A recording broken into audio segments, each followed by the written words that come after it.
Hey everybody, Mike here at Wilton Auto and Tire Center. We told you we're going to show you two places that you can find your tire size. Also going to show you where the tire pressure is as well. So the first and probably the best place is going to be right at the tire itself, okay? So we're going to come in here. We're going to see the brand is Continental. Also says Continental. And then you got to kind of stand on your head sometimes.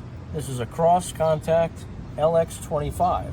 So all that stuff matters, especially if you're trying to match up the same tire, okay? And here's the other important thing is the size, right? So this is a 235/60, R is radial 18, and then 103H is what we need as well, okay?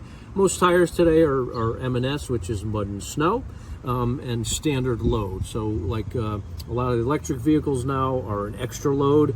A heavier vehicle might say extra load, that kind of thing, okay?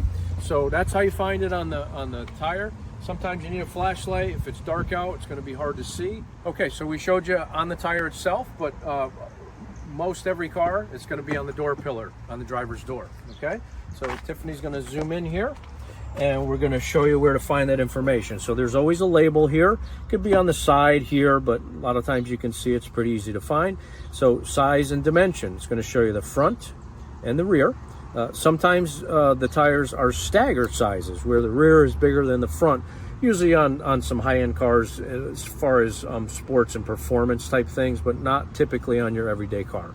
And then over here is your tire pressure, right? So here's your spare too. It's giving you a size for the spare and also how much pressure goes in the spare. A lot of people don't realize that the spare tire holds a lot more pressure than your regular tire does, and it gets neglected as far as that goes too sometimes, okay?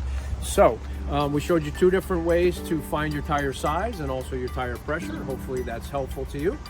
Like, subscribe, ask questions, comments, and now you know where to look it up when you call us at Wilton Auto and Tire Center for new tires.